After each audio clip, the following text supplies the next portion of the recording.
back to Inside Ambition. This is Alexander George, and I'm here to talk to Dr. Erin McNamara Horvat.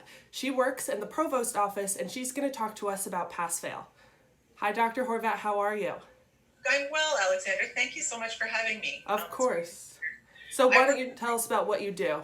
Sure. I work in the Provost office, and I oversee the faculty and undergraduate affairs. So my title is Senior Vice Provost for Faculty Advancement and Undergraduate Affairs. Cool. And what does your job consist of, would you say? Oh gosh, Alexandra, it's a wide swath of things. I oversee the faculty, which I've been doing for some time, and so that means that all of the just how students have these processes they go through of batting, dropping, advising. Well, faculty are not that different. There's promotion and tenure, there's sabbaticals, there's when they want to retire, all of these things that happen during the life of a faculty member's career at Drexel, as well as developmental things. We oversee the Teaching and Learning Center, where faculty can go find out how to improve their teaching or help others improve their teaching, and other sort of developmental leadership kind of programs. On the undergraduate side, I work closely with Subir Sahu and Dr. Shivanti Anandan, and we work on supporting the undergraduate student experience and making it the best that it can be. Awesome. So, first question for you. Why did Drexel decide to offer the PassFail system for students this term? Yeah, good question to start with. I sort of think the answer is slightly obvious, but I will say it. We're in a global pandemic. And everybody's lives are turned upside down, and we want to continue to engage with students. We're fully open, offering the best possible classes we can. But it's hard to keep everything exactly as it was. You and I were talking before the interview that, I have a college-age student myself, and I know how stressful it is to think about trying to continue on doing exactly what you were doing, but doing it online. Even if the online is high quality, it's different. It's a change. And we just wanted to give people the time and space and opportunity to get through the quarter without unduly stressing people, and give everybody a chance to kind of get used to this new normal, and do their best, and not pay a high price if their internet connection failed during a quiz or who knows what, right? Yeah, for sure. Could you explain a little bit about what PassFail looks like and what it means? Sure. So there's, I will say, there's a very, very good FAQ on the Provost website. So if anybody does have really detailed questions, they should all be answered there. And if they're not, of course, you can reach out to your advisor or anybody in the Provost office.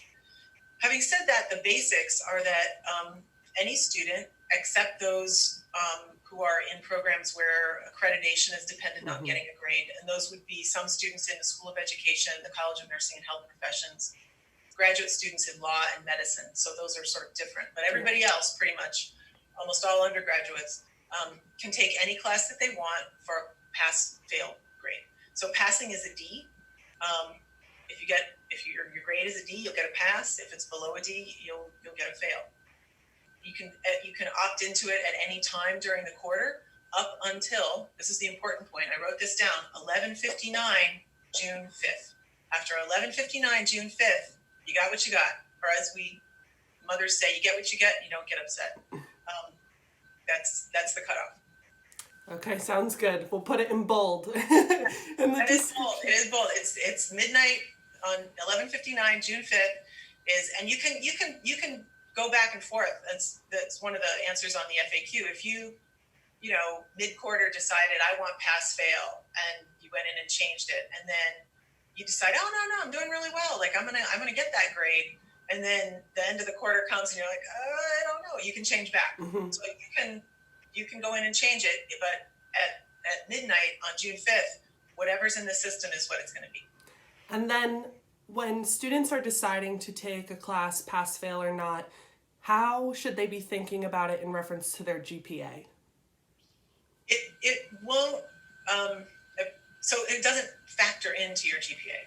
So it's not as though you just don't get a grade. So your GPA was what it was, and you get credit for those classes. Mm-hmm. Having said that, the most important thing students need to do is to talk with the instructor and talk with their advisor. Even though it won't impact your GPA, there could be implications for graduate school or for the program that you're in or your academic standing, Mm-hmm. or, so you really need to consult with the instructor and your academic advisor. And if you try to do that and are not satisfied with kind of the response or whatever answer you get, contact somebody in my office, Dr. Anandan, or somebody in Dr. Sahu's area. We will get you the advice and help that you need. I'm not sure if you know this, but have a lot of students already opted into this system? Yeah, there's a few hundred who have, but we think that that's kind of the tip of the iceberg. We think that it's, week 9, everybody's going to be like figuring it out. Yeah. So we're not sure what that number means. So yeah, there's a few hundred students who have done it, but we'll wait. Talk to me at the end of the quarter. We can tell you, right? And the pass-fail is before finals, right? No, June 5th is the last day of classes, right? Yeah, so it's the week before finals. So it's before your finals, yeah. So you choose before your final. And that's different. Institutions around the country are doing this. Some of them are saying, we're just giving everybody pass-fail. You don't get to choose. Yeah. We didn't do that because there could be students who want to get a grade. They're doing well, and they want to get a grade. There are schools that are saying, you can see what your grade would be after exams and then choose. And there were very good reasons for why we went the way we went. Yeah. And you kind of know beforehand. And if it's a class where the final is 20% of your grade, you might be a little bit more worried, but sometimes the final doesn't count as much. Right. And if you have concerns about that or don't know sort of where you stand with your grade, get in touch with your instructor and say, I need, and don't wait till the last minute to do that. Yeah. Don't wait until, 10 p.m. on June 5th. Like that would not be a good idea. Nope, not at all. And is Drexel going to be continuing to use this system for the summer since we're also online? Yeah, that is being debated right now. I was in faculty senate meeting on Tuesday, and the faculty supported that idea. We have not made a final decision, but I think we will be. Mm-hmm. I think it's highly likely this summer we'll also offer the pass-fail option. I think that looking forward to the fall, even though we may still have a significant portion of our classes online, depending on what's happening with the pandemic, I think we're going to be trying to get back to regular. Yeah. But I think that summer will be still having the pass-fail option. Yeah, and there's also a lot less students taking courses during the summer, right? Yeah, it's less. It's not. Drexel has a pretty robust summer program, but it's not the same as fall. Yeah. And then before we wrap up, do you have any other advice for students who are looking at the pass-fail option right now? No, I think I would just repeat what I said, which is talk to your advisor, talk to your instructor, talk to your parents, talk to your classmates, get good advice, and think about it. I think I would also say, and this is what I say to my own children and students that I have in classes, is be as generous and kind to yourself as you would be to your best friend. So don't try to hold yourself to a super high standard when we're in the middle of a global pandemic. Do what's right for you and do your best and engage. The other thing I would say is that just because it's pass-fail doesn't mean you should dial it in. Yeah. Courses build on one another. And as I have heard from parents, you're still paying full tuition. Yeah. And it's up to you to get out of this what you need to get out of it. So even though it's pass-fail, we expect you to engage and do your best, and that's what the faculty are doing.